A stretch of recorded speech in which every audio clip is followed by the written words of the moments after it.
নমস্কার বন্ধুরা, আমাদের বাঙালি রান্নাঘরে আপনাদের স্বাগত। আজ আমি আপনাদের জন্য নিয়ে আসব আলু পটলের নিরামিষ রেসিপি। তা আলু পটলের জন্য আমি এখানে 5টা আলু নিয়েছি, এই 5টা পটল নিয়েছি আর 1.5খানা আলু নিয়েছি। এখানে দেখতেই পাচ্ছেন 2 টেবিল স্পুন মতো তেল নিয়েছি। এর মধ্যে আমি পটল আর আলুগুলো একসাথে ছেড়ে দেব, কারণ আমি খুব বেশি ভাজবো না।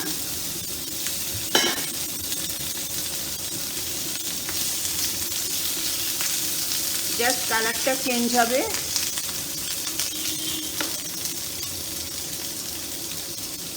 তখনই আমি সব মশলা দিতে আরম্ভ করব। এইবার আমি একটা মশলা তৈরি করে নেব একটা বাটিতে, সেটা এটা ভাজা হতে হতে দেখিয়ে দিই।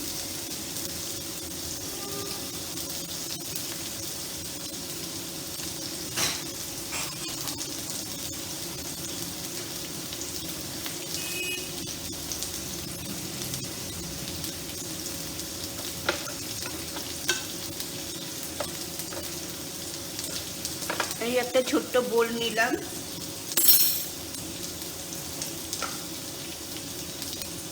এতে হলুদ নিলাম 1/4 টিস্পুন, তারও কম।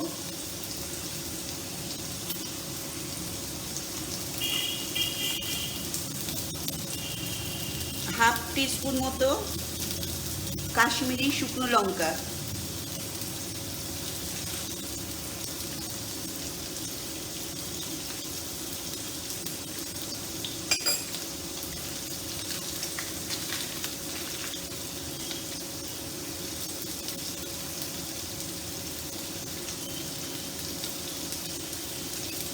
1 টেবিল স্পুন ধনে,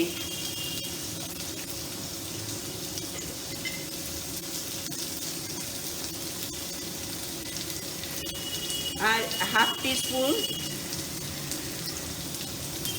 টিস্পুন মানে 1 টেবিল স্পুন জিরে,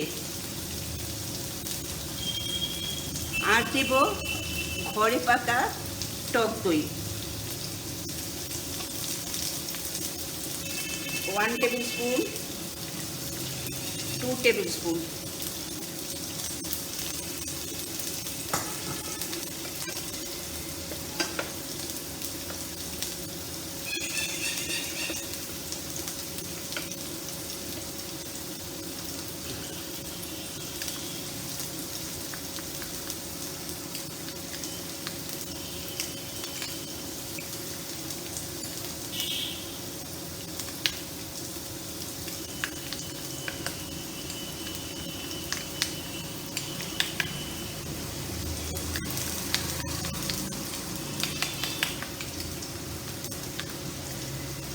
আচ্ছা, মশলাটা আমি তৈরি করে রেখে দিলাম।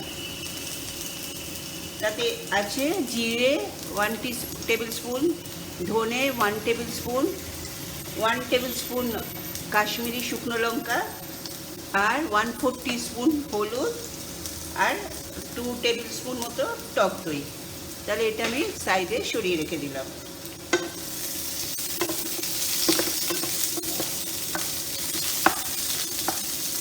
এটা আর একটু ভাজা ভাজা হোক। দেখুন এগুলো ভাজা ভাজা হয়ে গেছে, প্রতিটা আলু প্রতিটা পটলের কালার চেঞ্জ হয়ে গেছে। এইবার এতে আমি দেব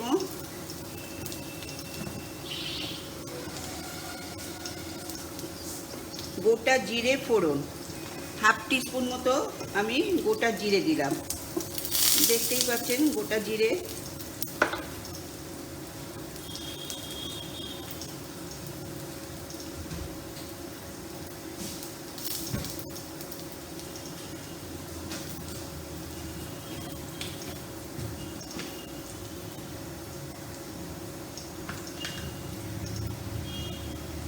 দিয়ে দেব নুন, আমি হাফ টিস্পুন মতো নুন দিলাম। আপনারা আপনাদের মতো প্রয়োজন অনুযায়ী নুন দেবেন।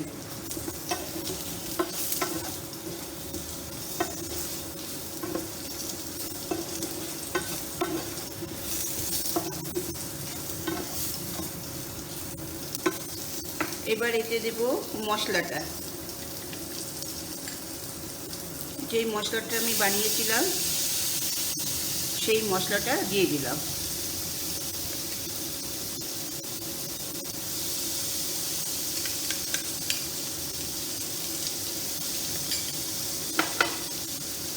এবার মশলার বাটি জলটা ধুয়ে ধুয়ে আমি এটা দিয়ে কষবো।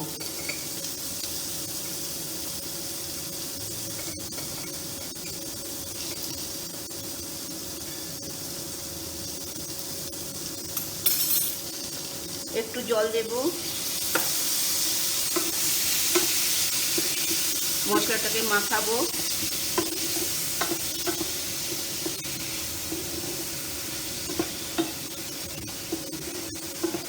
দেখুন দইয়ে কিন্তু কেটে যায়নি, দই কাটে না যদি এইভাবে আপনারা করেন। তাহলে আবার একটু জল দেব।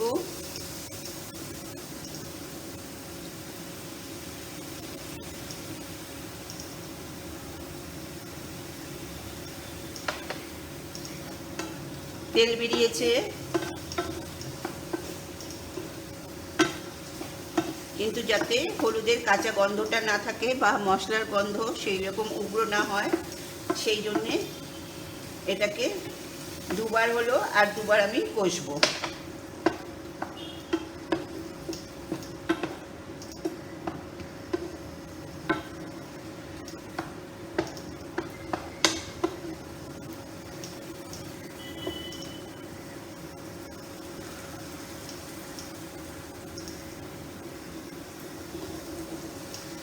দেখুন তেল বেরিয়ে গেছে।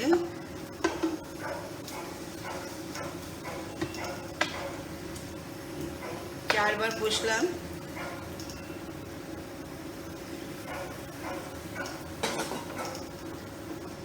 আপনি যত কষবেন তত টেস্ট বাড়বে। তাহলে এই ফাঁকে বলে রাখি, আমার রেসিপি যদি আপনাদের ভালো লাগে প্লিজ আমাদের বাঙালি রান্নাঘর চ্যানেলকে সাবস্ক্রাইব করবেন আর পাশে থাকা বেল বাটনে ক্লিক করবেন, তাহলে আমার সমস্ত রেসিপি আপনার ফোনের নোটিফিকেশানে পৌঁছে যাবে। আর অবশ্যই লাইক কমেন্ট করতে ভুলবেন না, আর বন্ধুদের মধ্যে শেয়ার করতে।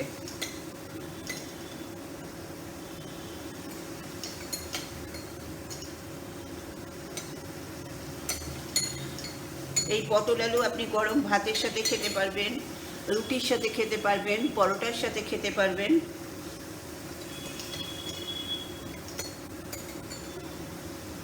এইবার পুরো জল দিয়ে দেব।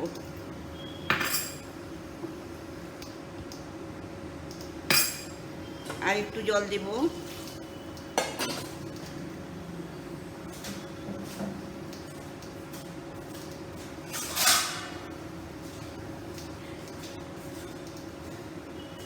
এবার এটা ঢাকা দিয়ে রেখে দিলাম। 5 মিনিট বাদে ফিরে এসে আপনাদের সামনে পরিবেশন করছি। তাহলে আমার এটা সেদ্ধ হয়ে গেছে। এবার এতে আমি মিষ্টি দেব। দেখুন হাফ টিস্পুন মতো মিষ্টি দিলাম। আগে দিলে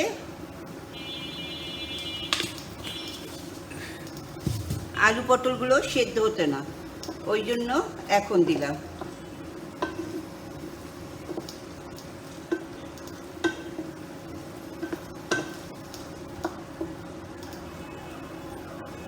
তাহলে আমার পটল আলুর নিরামিষ রেসিপি রেডি।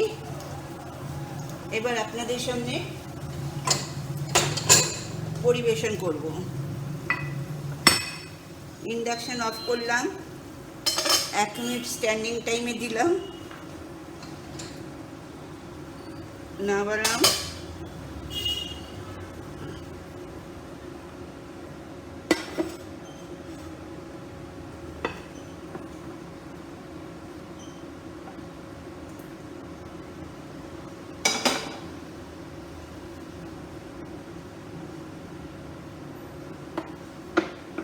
দেখুন আমার নিরামিষ পটল আলুর রেসিপি একদম রেডি।